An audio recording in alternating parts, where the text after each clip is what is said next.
Hello everybody, what's up? Grim here. So, yeah, my voice is kind of coming and going. I think I left all the doors open. It might be a little loud in here. It's alright. I don't think you can hear the TV. Anyway, so let's get started.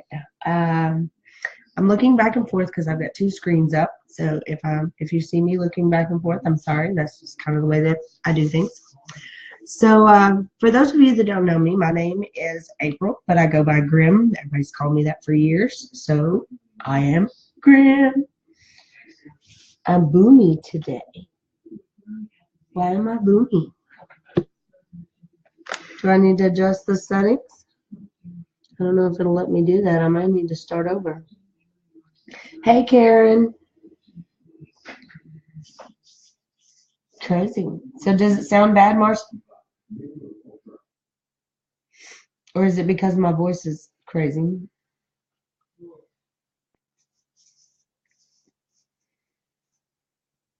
All right, I'm not seeing comments come back up. Okay. So for those of you that don't know me, my name is Grim. I'm a tech-based business consultant, WordPress expert, and if you want to build multiple websites from one website, ask me how. I'm also the owner of Homegrown Hustlers, a mastermind and WordPress support community where you can learn, grow, connect, and build an online business with confidence, support, and friends for an affordable price. So we got through the whole pitch there. Ooh, check that out. All right, so if you're watching this right now, this is my weekly Live with Grim show, and this week we are starting a new format. It'll be fine today, but might want to adjust your setting later to account for your fall voice versus your summer voice. Okay, good to know. Maybe I'll back up a little bit, see if that helps. All right, so here's how the show is going to go from now on. This is the new format, and this is a good opportunity right now while I'm telling you about the format for us to get everybody on here. So I wanted to remind you guys to like and share this video if you think that you have friends that would enjoy learning about business, tech, WordPress, being an entrepreneur, those sort of things. So it's a good opportunity for you to do this while we're doing the little intro thing. If you know of anybody that might want to, you don't have to share it. I'm just asking if you would, because I appreciate the support. So thank you very much. So what we're going to do is we're going to start this by doing a vocabulary word, which I'm going to explain and elaborate on. The new word's going to be added to a dictionary for my paid members to access anytime, so I figured why not share them with you too. So we're going to do a new word each week. And then I'm going to answer 1 to 3 questions. These are going to be questions that I have had in the lounge, questions I've seen in other groups, questions that I've just seen people asking multiple times, or things that some of them might be things I think people should be asking that I haven't seen asked. So there's going to be a different version of the questions there. I'm not going to say anybody's names or where they came from. I'm just going to answer the questions. If I start getting specific questions in and you would like to be mentioned, the format may shift a little that way as we go along. We're going to wrap this up with a tip of the week that's meant to help with tech or business in some way. This is going to, of course, be followed by the invitation to connect with me in some other way. So let's get this party started. Hey, Kelly. Hey, Karen. Hey, Marcy. Everybody's here. Yay. All right. So if you're here and you are ready to get started, I want you guys to put down in the comments #LiveWithGrim if you're ready to get going here. Because I want to start doing this where I'm pulling you guys in more with a little activity. Adding the hashtags, if you want to use this, is a good way to find your videos later. So encouraging people to use the hashtags. There you go. Great. So that's going to allow you to go back and find the videos later when you want to find them. If you want to hashtag them specific to topics to you, that's another thing you can do in the comments. Because when you put the hashtags down in there, and this is a tip that wasn't even planned, but if you put the hashtags in the comments and then you go back and you search your hashtags, you can find specifically what you're looking for. So when you're posting comments on these public pages, throw something in there that only you know and will remember, and it's going to help you find it. There you go. She wants to learn about scope creep, so she's posted scope creep. So that's going to help her find this video later. Awesome. All right, so yes, let's get started. And today's new vocabulary word is scope creep. For those of you that are not familiar with the word, that's why we're doing this. Scope creep is when a job or a project kind of goes off the rails. You start getting additional tasks that were not in the original plan. It's where the client starts to add a little bit of this, a little bit of that. And at first you're like, oh, that's simple, that's quick, I'll go ahead and do it. And the next thing you know, they've added 10 or 20 simple, quick things to your list, which kind of defeats the purpose of simple or quick because now you have too many. So what you want to do to avoid scope creep is you want to make sure that you have laid out the complete project in as much detail as possible and put it in a contract. If you use PayPal for invoicing, or most other payment processors work the same, you can add the terms and condition of the agreement into the invoice. And I highly suggest you do it that way to avoid any issues later. PayPal or your payment one are you talking about me? All right, so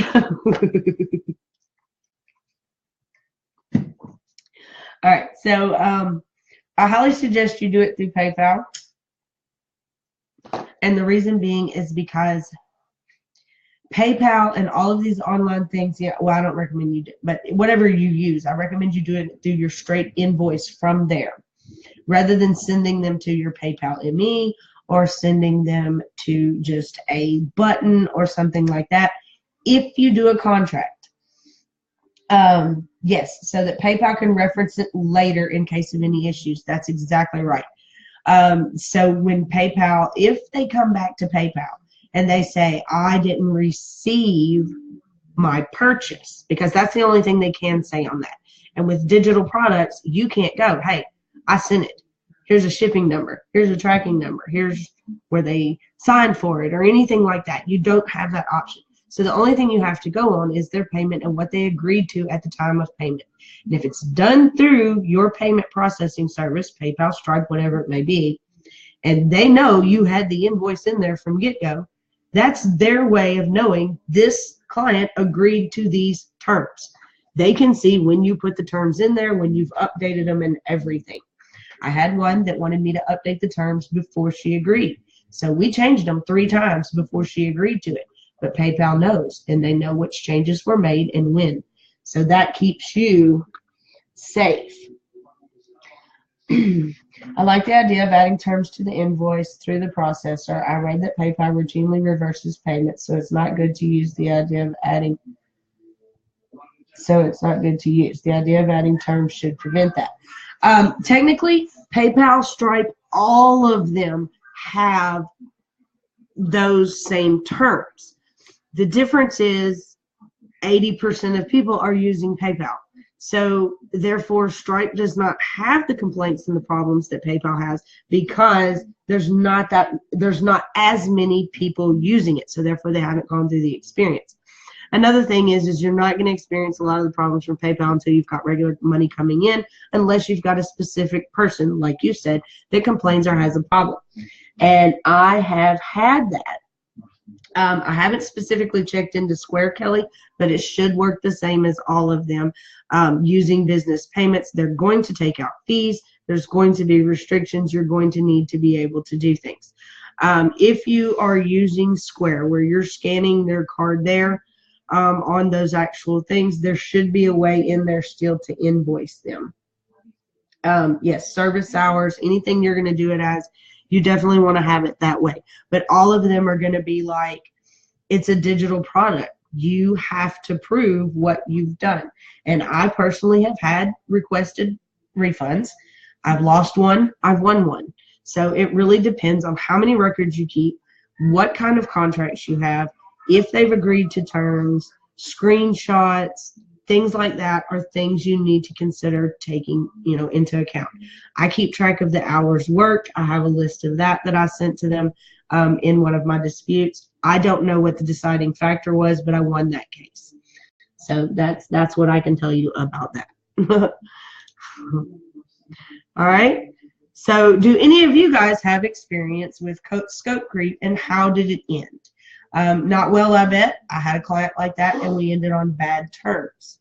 Maybe we should talk about how to deal with that. And if you want me to add that to the tips, you know, how to get out of one that's scope creeping, maybe that's something that me and the hustlers will discuss, and it might be a topic that we can bring up on here. So let me know in the comments if that's something you would like to know more about, if you're stuck in a situation like that. If you're not, just avoid it altogether and don't get stuck there. Have that contract ready to begin with. All right, so next, if there are no questions or comments, I'm not seeing them, so let me scroll up, make sure I'm not missing anything, because I can't see the bottom of the comments. Okay, maybe not. Okay. All right, so next up, we're going to go into our questions. And the first question that I have for this week is a question that I did see actually in my group, and it is, how do we post on Facebook as our page? This is actually kind of a trick question, because we can, but we can't. So if you have a page, you can be your page when you're posting on your page. You can visit the pages that you have liked with your page, and you can post on them as your page.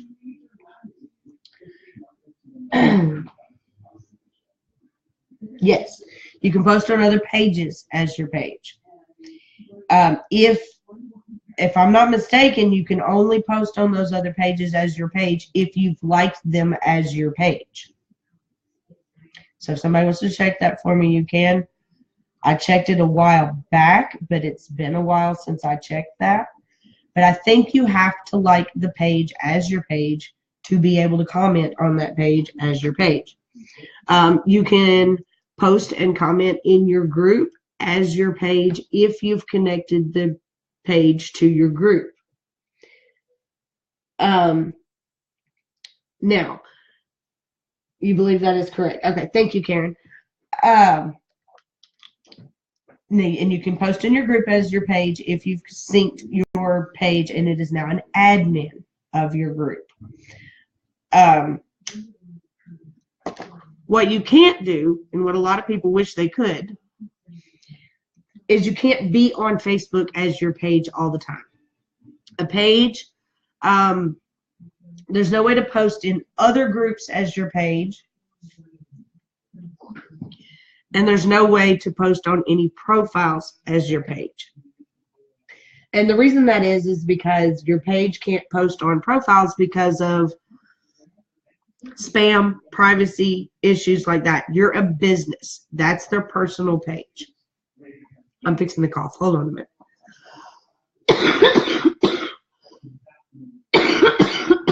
It's that time of year, guys. Oh, I should have refilled my tea. I'm about to be out. All right, so there's no way to post in other groups as your page. There's no way to post on your profiles as your page, because that would be an invasion of privacy. A business is not supposed to have access to the person's profile. So if you guys have heard me say this before, your profile is like your home, your page is like your business, your group is like your meeting room, networking room, chat room, party, lounge, whatever you use it for. It has multiple purposes. But your profile is your home, and it's not where you allow businesses, and that's not where businesses are supposed to be allowed. That's why we can't do that. So I have had the particular person that was asking the question, I think, from knowing what I know about her, that she was looking for a way to be anonymous, to be completely her page and not herself on Facebook, and that's just not possible. So I hope that answers that. All right, the next question is a question that I answer repeatedly in other groups. And I've answered it before, so I'm going to throw it in here again because why not? And that is, what website should I start with? WordPress, Wix, Squarespace, etc., etc., etc. If you have followed me at all, I'm sure you've heard me say this.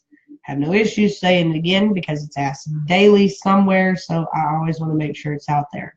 Start with WordPress. I'm WordPress all the way, and that would be the .org version, not the .com version. I think you should only need to buy a website once. You had the option to comment on their post as their page, and it was a page you did not like. Interesting. I'll have to check it out. I will check it out. Thank you, Marcy. They may have changed it. It's been a while since I checked it. But that's interesting to know, and that's good. All right. So anyway, like I said about websites, I feel like you should only need to buy a website once. I see no purpose in buying something you know you're going to have to leave at some point. Squarespace, Wix, those easy builders, those quick things. Yeah, you're doing double duty if you start on one platform and move to another. Absolutely. So, I absolutely think you should always go ahead and go with the WordPress.com. You don't have the limits. You can grow and grow and grow. You can get excellent hosting for less than $70 for the first year. If you go with my affiliate link, you're going to get everything you need. If you don't want to go with my affiliate link, you can pay more and still get the same thing. Just go to dreamhost.com. It's $119.40 if you go through there. It's $64.40 if you use my affiliate link. It's going to give you everything that you need. If you've downloaded my free ebook, then you've got the tech skills, then you're going to have everything you need to set up your. Did I say .org? I'm sorry, Marcy, if I made the mistake. I will clarify that. WordPress all the way. Go with .org, not .com. Got it.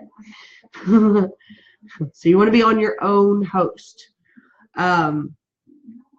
But yeah, if you get my ebook and you get the hosting, you're good. You've got everything you need to build your first site. Now, if you're not tech savvy, you have questions and you absolutely have to have support, then sure, you may need somebody to help you and guide you. I got you. I got you if you need. Like Marcy's got my back, I got your back. We're all out to help each other out. For as low as $24 a month, I've got a membership site. If you want to hire me by the hour, I've got that. So it's up to you.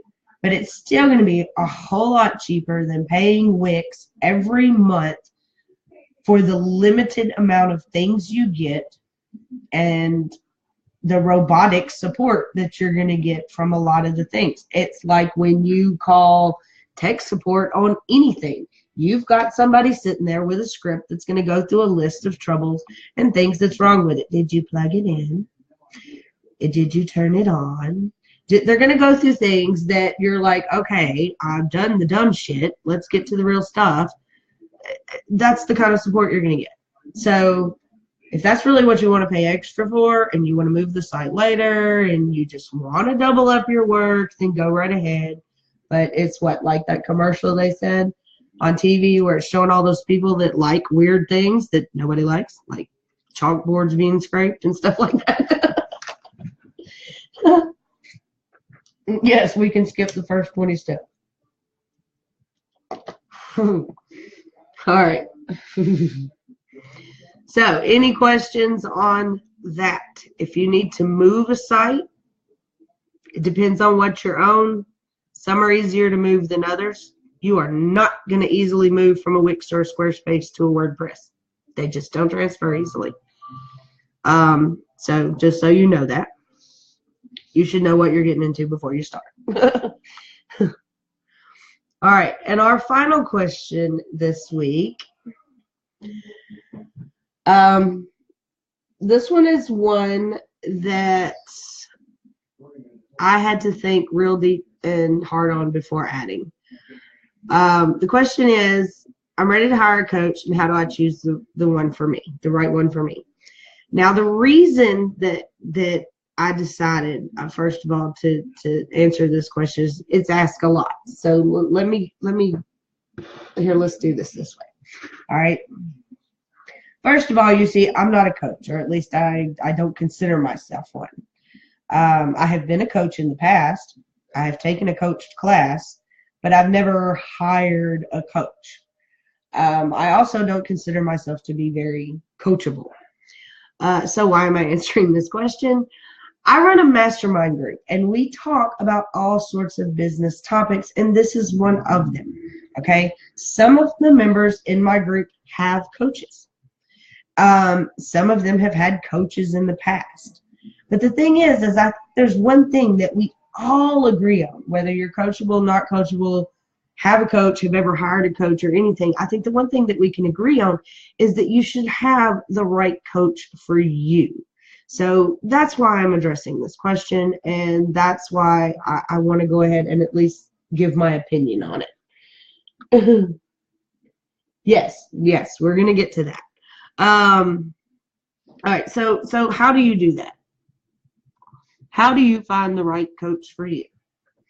Well, I think personally that there are three things you need to do before you really, get into, like Marcy said, finding out what you need help for. The first thing is you need to know yourself. Like I said, I'm not coachable. I'm hard to coach because I'm hard-headed. I'm going to want to do it my way. I will definitely take your advice into consideration, but I'm going to fall on my face before I try it. Why? Because I don't know. That's just the kind of person I am, but I know myself. The second thing is be a stalker. Stalk the hell out of them. Don't just jump on the first coach you find. And the last thing is have a little patience. Take that time to really make a connection. So now we're going to get into the things that Marcy was mentioning. So that's going to be your first step after that. Hiring a coach can be the turning point for your business if you hire the right coach for you. So be diligent in your research and take the time to get to know as much as you can about them before handing off the money. This should be a match made in heaven, almost a marriage of sorts. So being in tune with the coach is extremely important to the success of your coaching sessions. Your sessions are not going to go really well if you're not in tune with that coach. That being said, I have to take a look at yourself as well. How do you best learn? Do you best learn with hands-on? Do you learn best with video training? Do you learn best with ebooks? Is there something else? No matter what it is, make sure that you find a coach that fits your needs and your learning style. If you're hard to coach, take that into consideration. What will make it easier for them to coach you? And let them know that up front. Be honest with them. Tell them, I'm going to be a pain in the ass, and this is why, and this is how. And so that they can maybe make the decision to not work with you. Or they can maybe make the decision to say, hey, I have something that I can work with you on. I've worked with people that are hard to coach, And let's see, Karen, check them out, get a feel for their personality. Yes, understand what they do and what their qualifications are in the areas you need. Marcy says, I learn best with application and accountability, which is why I don't bother spending money on self-study courses. Very good. Perfect. Exactly. Know yourself. And that was my next thing, Karen, so I'm glad you mentioned it. You also want them to fit your personality. If you cuss like a sailor and that makes them blush, you're not a good fit. So think about your personality traits, and not just the personality traits that turn you off, but the personality traits that you have that turn others off. What is going to make it to where you're going to be able to mesh together well? You're going to work really close with a coach, and you need to have a connection there. So once you've decided on those things, you need to definitely narrow down what kind of coach you need. That's where we get into like she said, Marcy says, I need the type of coach who has no problem kicking me in the ass when I need it. Those soft-spoken types I will run right over. Exactly. Perfect. Yes. Again, knowing your personality. So once you've decided, on those things, you need to pick the kind of coach you need. Are you looking for clarity, sales, mindset, or is there something else? The list is a mile long, so you need to go into it knowing what you're looking for. Now, my suggestion is Next thing to do, go into these larger support groups that you're in and look for other people who are asking for coaches. Look for coaches that have been recommended that are in the field that you're in. Choose 2 or 3 of them, like their pages, join their groups, grab their freebies, book a free call if it's an option. Do everything you can to get to know them. If they do videos, watch their videos. Dig deep back into their early stuff and note any changes or how frequent their changes have been. What do others think of them? What kind of reviews do they have? What kind of feedback have they gotten? So look at those things. And take them all into consideration. If they're new and they don't have a lot of feedback, but the feedback they have is good, that may be okay for you, especially if you get along with them well, or like Marcy says, they offer the one-on-one, so they're not going to be self-study, so that fits for her. They're not going to baby her, coddle her, or go, oh, well, I would recommend. It's somebody that's going to go, well, that's not what I would do. She needs somebody that's like that with her. So, take all of that stuff into consideration and note all of those things. And that brings us to our last thing, which is the being patient. Don't jump on the first coach you find. Take your time to make sure that they're perfect and that they're going to be worth every penny you have.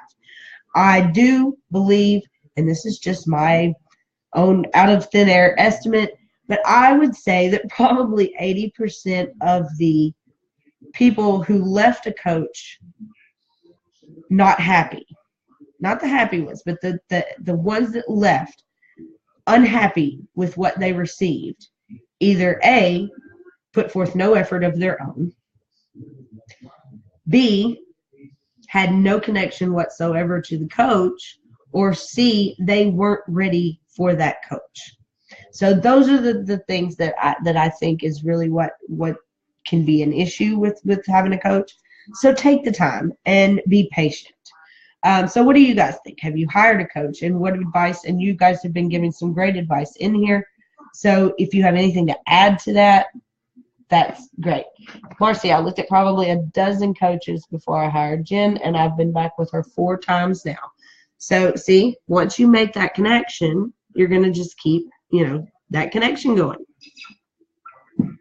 If they're the perfect one for you, they're the perfect one for you. I'm not sure who Jessica Dugas's coach is. I'm sure she's mentioned, but I'm bad with names. But she absolutely adores her coach. They're a perfect fit. They're the equal amount of woo-woo together, and it works, and then it's great for them, and I think that's wonderful. I don't know the process she took to find her coach, but I do know she had a great find there because she loves her coach. So that's what you want. You want to love the coach that you're with. That may be it. Yes, I think Kara is the name. Yes. Thank you for the tag. So yeah, there you go. So love your coach. Check your coach out. And, if you're not coachable, maybe you don't need a coach. Maybe you just need a mastermind group.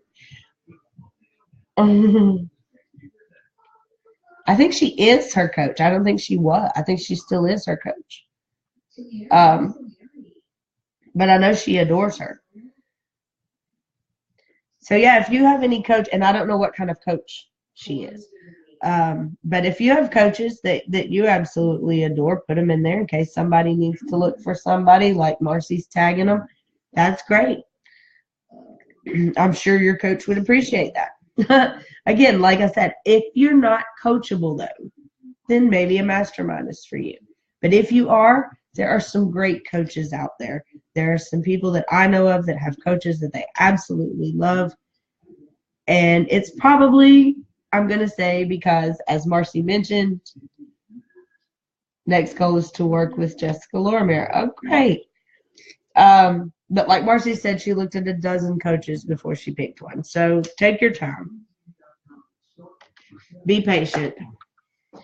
Unfortunately, very, very, very few of us are going to become millionaires overnight. So you're not wasting any time by waiting and finding the right coach. It's actually a great strategy to use, because otherwise you could spend months with a coach that's not the right one for you, and then you've wasted way more time than if you'd have taken a couple of weeks, even a month, to check into them. What are coaches supposed to do? Like a teacher for whatever you're doing. Coaches are for different purposes. The getting into online job, working as an entrepreneur, becomes quite difficult for a lot of people, because you have to not only do everything and be every aspect of your business, but you have to have a sort of a mindset, and you have to have clarity. You have to know who your ideal client is. You have to know how to package up the things that you're selling. Some people, this comes naturally too. Some people, they need the help. Some people, they need to know the strategy that other people are using. Coaches do different things. Some teach clarity, where they'll go through a clarity session with you. You can work one-on-one. They help you to get clear on who your ideal client is, so that you're speaking directly to that person. You always want to make sure that when you're targeting your ideal client, you're speaking to one person. Think of it like this. Walmart targets the stay-at-home mom. That is not the only people that shop there, okay? But their target, their message, their ads, their promos, their things that they put out are targeted to that one person. And that's the same way we do our things. It's targeted to one person. The idea here is to figure out who that one person is. Then you have sales. Sales is a whole new ballgame. Then you're getting into sales, and sales is not marketing. Marketing is different than sales. Then there's paid marketing, organic marketing. These are all different things you need to learn about, and coaches help with all these different aspects and bring them in together. If you are in a mastermind, you may have access to getting feedback and information from all these different types of people. Soft skills around certain areas of your life that you need improvement on. These are biz coaches, which break down into subcategories. There you go. Health and wellness coaches, mindset coaches, image coaches, etc. Yeah, how you look, how you feel, how you portray yourself. There's coaches for all sorts of things. So it's really about, once you get into doing the business, you kind of learn about all the different aspects of it, and you see which areas you're stronger in and which areas you're weaker in. And in your weaker areas, you may hire a coach to help you build those skills up, or work out some issues that you're having at that particular moment. If you're, like I said, if you're in a mastermind, you may have access to all of these for feedback, but they're not going to work with you like one-on-one, like I don't know how to explain it other than that. It's more in-depth. It's more personal when they're working with you in a one-on-one setting than in a mastermind setting. So while the mastermind setting is great, and I think everyone needs a mastermind, because I think that it's great to have all those different people to bump those ideas off of. But when you really decide on what you're doing, and you get really dig down deep into what you're going to do and what you need to change, hiring somebody that specializes in that is the best route to go. Doesn't mean you need to leave your mastermind, just means you need to add more to your plate there. So any other questions on coaches or websites or Facebook or anything else that we've talked about today? Kelly, does that help? Oh, Marcy's got more information. For example, the coach I've been working with is a business clarity coach. She helps you identify your niche and ideal client to position yourself as an expert in your field instead of being a jack of all trades. Well, as someone who fully supports VAs are sort of jack of all trades. So I don't know that a coach that narrows you down to one thing is going to be best for somebody that's a jack of all trades, because you're really trying to bring all of those different trades together into one thing. It's harder when you're a VA. or even tech support. There are certain fields that it's hard to do just one single thing. And I get that. But you bring your main focus out, like I did with WordPress, and the other stuff kind of falls in there. So yeah. Right. They'll still have one major main expert thing. That is true. So if you're a VA, you may specialize in social media marketing. You may specialize in data processing. I don't know who still does all that, but you may, yes, email marketing or Facebook ads or things like that. So yeah, they will help you to the Her Coach is one that'll help you to narrow this down to what's the main thing you're going to promote and who you're going to promote it to, which is extremely important in business. You have to know who you're selling to, otherwise you're just talking to air.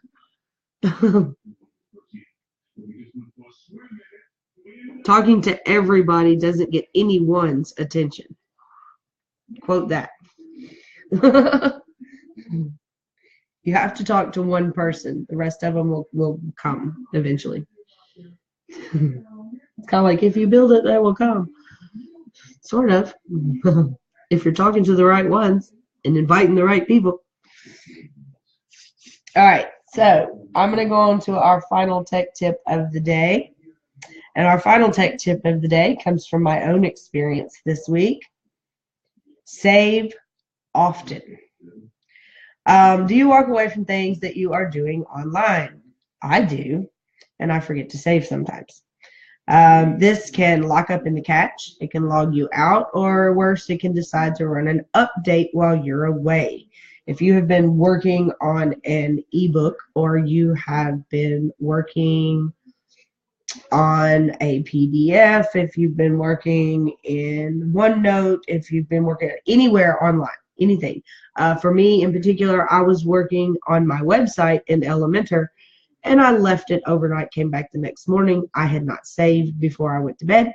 It logged me out, and the whole page was gone. So do remember to save often. At least save a draft. If you don't want to publish it in your website, save a draft. Do something to save it because you don't want to lose everything. It's very sad. So that was my tip for the week for here. If there are any questions, comments, suggestions, anything, let me know. Ooh, I'm about out of tea. All right. So that about wraps this up. I hope that you guys will join me Thursday in the lounge where we're going to do all of this again. We're going to have a new word, 3 new questions, and a new tech tip. Now, if you get my newsletter, you've seen this tech tip and this vocab word in the newsletter. But the one Thursday in the lounge is not in the newsletter. The only place to see it and to find out what's going to be there is in the lounge. So if you guys are not members of the lounge, please join. I had intended to have a link ready quickly, but I don't. But I'm sure my good buddy Marcy has got my back. It is also on the page. If you go to groups, you can find it there. The other thing I wanted to tell you about is if you guys have not picked up my ebook, it is on my cover photo on both my profile and my page. If you want to check out the Hustler's Guide to WordPress and get all your tips and tricks on WordPress. Wait, what? Oh, link to the lounge, please. Thank you.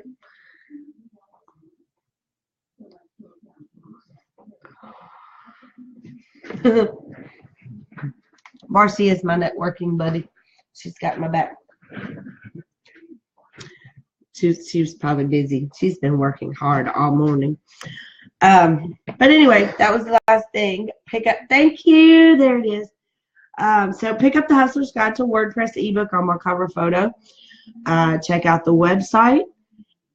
We have guest week going on in the tech bar this week, but no, so nobody can get in now. That's already locked up. But we will have another one next month. Check the events calendar. On the Homegrown Hustlers page, if you go all the way down to the bottom, there is a no commitment page. Please visit that page. It will invite you to the lounge. It will tell you how to get the ebook. It will tell you about all the events that are going on each week, where you can find me. I will be on the Geek panel on Thursday. I will be in the lounge on Thursday. I will be available for Hustlers tomorrow and Friday. So there's lots of stuff going on, and the best way to find out everything that's going on and everything that you can do is to go to the website, check out the website, go down to that no commitment page. All right. So I will see you guys later. Bye.